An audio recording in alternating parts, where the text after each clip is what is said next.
विशेष चर्चा का विषय है, यही विषय है दरअसल। ट्रंप ने सराहा भारत का चुनावी मॉडल, कांग्रेस ने फिर उठाए सवाल। हमारा विशेष है, कांग्रेस ने फिर उठाए सवाल, ट्रंप ने सराहा भारत का चुनावी मॉडल। और इस पूरे विषय पर बातचीत करने के लिए हमारे साथ खास मेहमान जुड़े हुए हैं, उनको हम इस चर्चा में जोड़ेंगे। हमारे साथ अक्षय राउत, जो कि former DG election commission of India. Akshay Raut ji, बहुत स्वागत है आपका। और विजय त्रिवेदी, सीनियर जर्नलिस्ट, हमारे साथ है। विजय जी, बहुत स्वागत है आपका। अक्षय जी, आपके साथ अगर मैं शुरू करना चाहूँ, ये जो चुनाव सुधार की अगर हम बात करें, पिछले कुछ दशकों में बहुत कुछ बदल गया है। जो चुनावी हिंसा, रिगिंग और वहाँ से लेकर के अब एक फोटो पहचान पत्र, वीवीपैट से लेकर के बहुत सारी व्यवस्थाएं बदली हैं। बावजूद उसके प्रश्न चिन्ह अभी भी लगाया जा रहा है। आप कैसे बताएंगे कि आज जो हमारा सिस्टम है वो रोबस्ट है, ट्रांसपेरेंट है, इंक्लूसिव है, सभी को साथ लेता है और कहता है कि कोई भी अपात्र मतदाता, कोई भी अपात्र व्यक्ति इसका हिस्सा न बने और कोई भी पात्र व्यक्ति छूटे ना मतदान सूची में। कैसे देखते हैं इसको, कैसे डिफेंड करेंगे? क्योंकि सवाल बहुत सारे उठाए जा रहे हैं सर। कुछ डिफेंड करने की जरूरी नहीं है निखिल, ये हमारे सामने सच है और ये सच 75 साल की सच है। ये 1951 से शुरू हुआ, जबकि 17 करोड़ थे हमारे मतदाता, आज करीब 100 करोड़ हो चुके हैं। आपने जैसे कहा, इसके पहले रिपोर्ट में 98 करोड़ से भी ज्यादा मतदाता थे 24 के नेशनल चुनाव जो हुआ था, और उसमें 65% लोग मतदाता दिया था, वो भी अपने आप में बड़े एक उपलब्धि है। तो वहां से 1951 से लेकर जो 75 साल हुआ, उसमें लगातार रिफॉर्म्स हुए। खाली रिफॉर्म्स जो पार्लियामेंट के एक्ट से या इलेक्शन का जो पीपल रिप्रेजेंटेशन एक्ट, उसी से नहीं होता है। रोजाना जो प्रोसीजर्स होता है, इलेक्शन प्रबंधन जो आयोजन करते हैं, चाहे सेशन साहब की है, चाहे और बहुत सारे election commissioners, chief election commissioner प्रबंधन किए हैं, अभी भी जो हो रहे हैं, वो एक लगातार है। मुझे लग रहा है कि रिफॉर्म्स की जो कंटिन्यूटी है, इसको देखना पड़ेगा। उसके तरह तरह स्टेज आए, जैसे कि मान लीजिए कि वोटर का एज कम हुआ 21 से 18, बहुत बड़ा चीज था। ईवीएम का इंट्रोडक्शन हुआ, जैसे इलेक्टोरल रोल हमारे पास है, जैसे हम लॉ एंड ऑर्डर को कंट्रोल करते हैं, जैसे आपने कहा कि 10 लाख पोलिंग स्टेशन हमारा है, तो और उसी हिसाब से हमारा बूथ लेवल ऑफिसर एक यूनिक इंस्टीट्यूशन है जो कि लोगों के साथ जमीनी संपर्क रखता है। और हमारा इलेक्टोरल रजिस्ट्रेशन प्रोसेस इतना तंदुरुस्त है, जिसका कि एक पर्टिकुलर जो ट्रंप साहब ने जिसको सराहा, एक इनडायरेक्टली उसका वोटर आइडेंटिटी को लेके वो अमेरिका में उसको लेना चाहते हैं, वो लें। लेकिन उनका सराहना एक मायने रखता है, लेकिन वो संपूर्ण मायने नहीं रखता है, क्योंकि पूरा दुनिया भारत की चुनाव की प्रक्रिया को हमेशा देखा, सराहा है, परखा है और अपने आप अपनाया है। तरह तरह की छोटे छोटे पार्ट यहां से लेके गए हैं सीखकर। जैसे मैं बताऊं कि अमेरिका के जब पहले जो विदेश मंत्री थे, वो मैडम क्लिंटन थे, वो आए थे इंडिया करीब 12-14 साल पहले, 12 साल पहले आए थे। उन्होंने यहाँ गोल्ड स्टैंडर्ड बताया था, बोला कि चुनाव प्रबंधन जो है अमेरिका भारत की, उसको गोल्ड स्टैंडर्ड बनाया था। अभी तो ट्रंप साहब ने उसके ऊपर और भी आगे लेकर बोला कि इस प्रणाली को वो लेना चाहेंगे और अमेरिका में वहां, क्योंकि बहुत डिस्प्यूट चल रहा है। देखिए, अमेरिका का एक राष्ट्रपति का चुनाव होता है, वो 4-5 साल तक उसका लीगल प्रोसेस रिजॉल्व नहीं पाते हैं, लोग रास्ते पर आ जाते हैं। लोग वहां कैपिटल हिल असल्ट में आ गया, जबकि पुराना इलेक्शन में जब ट्रंप साहब ने जब हारा था। तो बार बार ऐसी चीजें होते रहता है। दुनिया में कई मिसाल है, यूरोप में भी है, अफ्रीका में है, कि इलेक्शन रिजल्ट आ गया, इलेक्शन कंप्लीटली उसको डाउट किया गया और क्रेडिबिलिटी इशू बन गया और इलेक्शन रिजल्ट हो गया। मुझे सर, लेकिन जो अभी दरअसल जो एसआईआर की प्रक्रिया हुई है, और अभी जैसे आपने देखा कि कांग्रेस के लोग भी सवाल उठा रहे हैं, कह रहे हैं कि भाई आपको अपने फादर का नाम बताना पड़ेगा, पुराने रिकॉर्ड्स लेकर आने पड़ेंगे, बहुत मुश्किल हो रही है, ये उनका दावा है। कैसे इसको देखते हैं? इसको मैं ऐसे देखता हूं निखिल, कि जैसे ट्रंप साहब की बात इसमें काफी रेलेवेंस रखता है। उन्होंने वैध और अवैध वोटर की बात किया, तो वही तो इशू है एसआईआर की। एसआईआर में लोगों को एक्सक्लूड करने का कोई पॉलिसी नहीं बनाया गया है। ये बनाया गया है कि जो लोगों को रहना चाहिए, आर्टिकल 326 के तहत जो जो लोग वोटर होने के लिए एलिजिबल हैं, उनको रखा जाए, और बाकी लोग जो जो धीरे धीरे एलिजिबल बन रहे हैं, नए वोटर्स, छूटे हुए वोटर्स, उनको भी जोड़ा जाए। लेकिन जिन लोगों को नहीं रहना चाहिए कानूनन, और जो बेसिक कानून है, छोटा कानून है, 18 साल के होना चाहिए, भारत की सिटीजन होना चाहिए, जी। उसी पोलिंग एरिया में रेसिडेंसी होना चाहिए और कोई दूसरा कारण नहीं हो जिनको बाहर किया गया हो। इतना ही तो किया जा रहा है और उसमें जितना कंट्रोवर्शियल है शायद बहुत ही छोटा एलिमेंट है जिसके बारे में प्रश्न आ रहे हैं। प्रोसेस को क्वेश्चन करना या प्रबंधन को क्वेश्चन करना कोई भी गलत नहीं है, लेकिन आप बेबी को बाथ वाटर के साथ पूरा फेंक देंगे बाहर, अपना इंस्टीट्यूशन को, अपना जो राष्ट्रीय हेरिटेज है इलेक्शन प्रोसेस को, हमें उसको गाली नहीं देना चाहिए। और ट्रस्ट का, डिस्ट्रस्ट का कोई एंड भी तो होना चाहिए।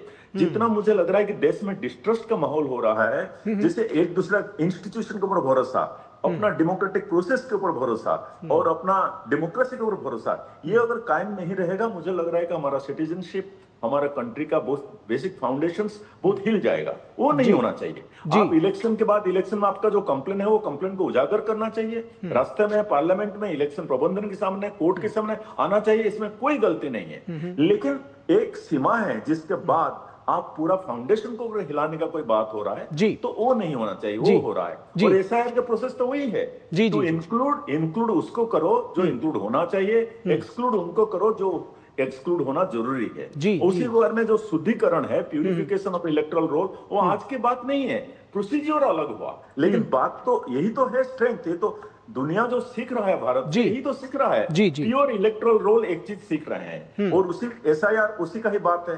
प्योर इलेक्टोरल रोल होना चाहिए क्योंकि फाउंडेशन है इलेक्शन का और इलेक्शन फाउंडेशन है डेमोक्रेसी का।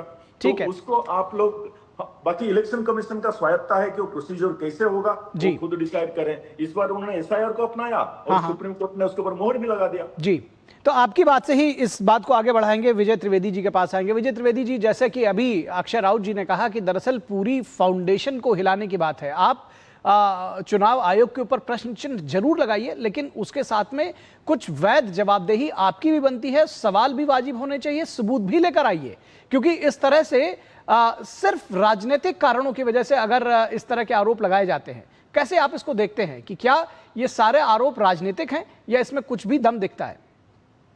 निखिल साहब, राउत साहब ने बहुत अच्छे से इसको समझाया है। पहले हम ट्रंप साहब से बात शुरू करते हैं। एक तो अब हमें हिंदुस्तान को दुनिया का सबसे बड़ा लोकतंत्र कहना बंद कर देना चाहिए। अब ये दुनिया का सबसे ग्रेट डेमोक्रेसी है जी। बड़ा नंबर, बड़ा होता है नंबर जी, 97 करोड़ मतदाता कर रहे हैं। ये ग्रेट डेमोक्रेसी है जो उसने 75 साल में प्रूव किया जी, समझे। 75 साल में हमने लगातार प्रूव किया, हमारे वोटर्स ने, हमारे लोगों ने लगातार। चुनाव आयोग की उसमें महत्वपूर्ण भूमिका रही, राजनीतिक दलों की महत्वपूर्ण भूमिका रही, लेकिन सबसे बड़ी भूमिका उस आम आदमी की है, उस वोटर की है, जिसने लगातार अपना भरोसा उस व्यवस्था में दिखाया, डेमोक्रेसी में दिखाया।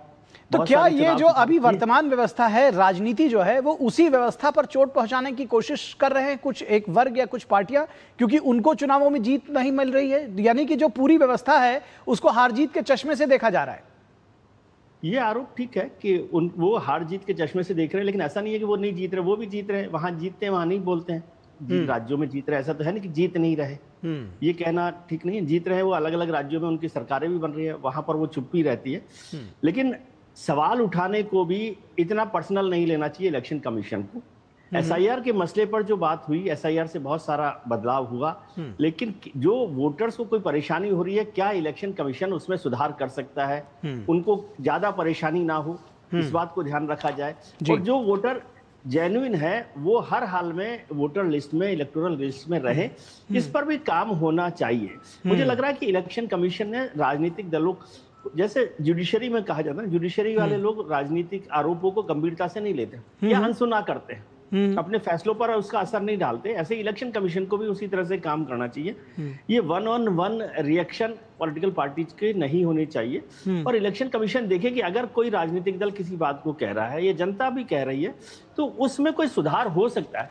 क्योंकि मैं बार बार ये बात कहता हूँ कि इलेक्शन कमीशन का पर्पज है कि बेहतर चुनावी व्यवस्था हो, और अगर कोई कुछ कह रहा है उससे कुछ सुधर सकता है तो उसको सुधारने की मदद करनी चाहिए। उससे इलेक्शन कमीशन की ही जो क्रेडेंशियल्स हैं वो बढ़ते हैं, देश की व्यवस्था में भी बेहतर होता है। लेकिन राजनीतिक आरोप चलते रहते हैं, ऐसा तो होगा ही नहीं कभी नहीं, लेकिन राजनीतिक आरोप चलते रहते हैं विजय जी, ये बात आपकी बिल्कुल ठीक है। लेकिन जिस तरह से, जैसे ये पूरी जो हमारी रिपोर्ट है कि सिर्फ यूएस ही नहीं, एक लंबी फहरिस्त है ऐसे देशों की जो इस हमारे चुनाव को बहुत रोबस्ट, बहुत ट्रांसपेरेंट, बहुत इंक्लूसिव, बहुत शानदार बता रहे हैं। उसके बावजूद जब हमारे देश के भीतर से इस तरह की आवाजें उठें तो क्या इस पूरे सिस्टम पर कहीं डेंट लगाते हुए नहीं नजर आ रहे हैं?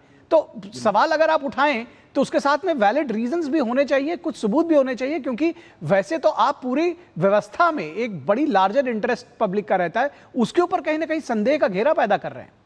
बिल्कुल ठीक बात कर रहे हैं निखिल साहब। और आपने जिन देशों का जिक्र किया, राउत साहब ने भी जिक्र किया, मैं उन देशों के सर्टिफिकेट की जरूरत नहीं समझता। मैं समझ रहा हूं कि वो देश आपको लालच भरी निगाहों से देख रहे हैं कि हमारा जो इलेक्टोरल सिस्टम है वो भी भारत जैसा हो जाए। उनका सर्टिफिकेट नहीं चाहिए हमें, उनको चाहिए कि वो अपना सिस्टम सुधार सके। जी, पहली बात तो ये, हमको थोड़ा सा अपना माइंडसेट में बदलना, हमको सर्टिफिकेट नहीं चाहिए किसी का। जी बिल्कुल, वो सर्टिफिकेट नहीं दे रहे, वो आपकी तरफ लालच भरी निगाहों से देख रहे हैं कि क्या हम ऐसा सिस्टम अपना सकते हैं। ट्रंप साहब के भी जो कमेंट है मैं उसको ऐसे ही देखता हूँ कि वो भी अपने यहाँ पर एक बेहतर इलेक्टोरल सिस्टम चाहते हैं। ठीक है, भारत को सर्टिफिकेट नहीं दे रहे ट्रंप साहब। भारत, उनको चाहिए कि ऐसा इलेक्टोरल सिस्टम हमारे पास एक मॉडल के तौर पर देख रहे हैं उसको। जी, पार्टी जो है उनको इस बात पर ध्यान रखना चाहिए कि जब दुनिया भर के देश हमारे इलेक्टोरल सिस्टम को फॉलो करना चाहते हैं, उसकी तरफ लालच भरी निगाहों से देख रहे हैं, तो उसको आपको क्या कमी दिख रही है। और मोटे तौर पर वो इस बात का सर्टिफिकेट, इसको सर्टिफिकेट के तौर पर यूं कहें कि भाई मोटे तौर पर पूरी व्यवस्था बेहतर हुई। और यूं भी देखिए, हम तो 40 साल से देख रहा हूं मैं, एक जमाने में बूथ लूटी जाती थी, राउत साहब को भी पता होगा, जो बैलेट पेपर बनाए जाते थे वो एक साथ ठप्पे लगाए जाते थे, पुलिस बदमाशों का बंदूक के दम पर, जमींदारों के दम पर वोट डाले जाते थे। वो सब कुछ बदल गया है। अभी जब इलेक्शन हुआ तो आपने देखा होगा कि जो हमारा ईवीएम है जिसको लेकर पूरा सिस्टम बदल गया है, आसानी से हो रहा है, कोई रिगिंग नहीं हो रही उस तरह की, मोटे तौर पर कोई रिगिंग नहीं हो रही है, कोई दबाव उस तरह का नहीं बन रहा जैसे वेस्ट बंगाल में हुआ कि पूरी सीआरपीएफ ने और जो हमारी सिक्योरिटी फोर्सेज ने जिस तरह से चुनाव करवाया, वो एक महत्वपूर्ण ताकत है। तो उस, और जो लोग आरोप लगा रहे हैं वो भी उसी सिस्टम से जीत कर आ रहे हैं। जी जी बिल्कुल, उसी सिस्टम से जीत कर आ रहे हैं। तो उनको यदि वो इलेक्शन कमीशन के सिस्टम पर सवाल खड़ा करेंगे तो वो अपनी जीत पर भी सवाल खड़ा कर रहे हैं। जी बिल्कुल, अपनी जीत पर भी सवाल खड़ा करेंगे। तो ये बहुत महत्वपूर्ण पॉइंट आपने दिया है कि अगर सिस्टम पर सवाल खड़ा कर रहे हैं तो आप खुद अपने ऊपर भी, क्योंकि आप भी कई जगहों पर ऐसा है कि आप जीत रहे हैं। अक्षय राउत जी, एक चीज जो प्रश्न उठाया अभी विजय त्रिवेदी जी ने कि अगर वोटर्स को परेशानी हुई है या हो रही है तो क्या चुनाव आयोग उसको एड्रेस करने के लिए तैयार है? बिल्कुल तैयार है, होना भी चाहिए। मैं विजय जी के साथ संपूर्ण सहमत हूं। और इस रिफॉर्म्स की प्रोसेस, ये प्रोसेस लगातार है, ये आज ना शुरू हुआ है ना पहले कभी बंद भी होगा, चलता ही रहेगा। और इसका सारे रिफॉर्म्स के केंद्र कौन है? वोटर है, पॉलिटिकल पार्टी नहीं है, चुनाव प्रबंधन नहीं है, वोटर ही इसका केंद्र है। जो वोटर को फैसिलिटेट करने के लिए जितना चीज होना चाहिए, आपको याद होगा एक स्वीप प्रोग्राम शुरू किया गया था और 12-14 साल हो गया, उसमें वोटर का फैसिलिटेशन का एक जमाने में जो था, आज बहुत उसका डेफिनेशन चेंज हो गया है। उसका मल्टीपल आई कार्ड का ऑप्शन होता है, उसका जो वेबसाइट रिलेटेड फैसिलिटेशन होता है, दुनिया भर का ऐप बना हुआ है। लेकिन सबसे बड़ा है कि बीएलओ रिलेटेड जितना फैसिलिटीज उसका बढ़ा है, बहुत बढ़ा है, लेकिन और बढ़ने को बाकी है। एसआईआर का आपने जिक्र किया, एसआईआर आप देखेंगे बिहार में शुरू हुआ 25 में, लेकिन एक साल अभी हो गया है, हर बार उसमें भी चेंज होता है। जैसे डॉक्यूमेंट पहले मांगने का जो था बंद कर दिया गया, बार बार डेट्स एक्सटेंशन हुआ, सुप्रीम कोर्ट ने कुछ इंटरव्यू करके स्पेशल डायरेक्शन दिए, इलेक्शन कमीशन ने अपना कुछ निर्णय बदले, और लोकली चीफ इलेक्टोरल ऑफिसर्स ने और डिस्ट्रिक्ट इलेक्शन ऑफिसर्स ने कुछ इनिशिएटिव भी लिए, क्योंकि पता चला, जैसे विजय जी की बात को मैं कोट कर रहा हूं, कि कुछ चीजें तो लोगों के लिए तकलीफ पहुंच रहा है,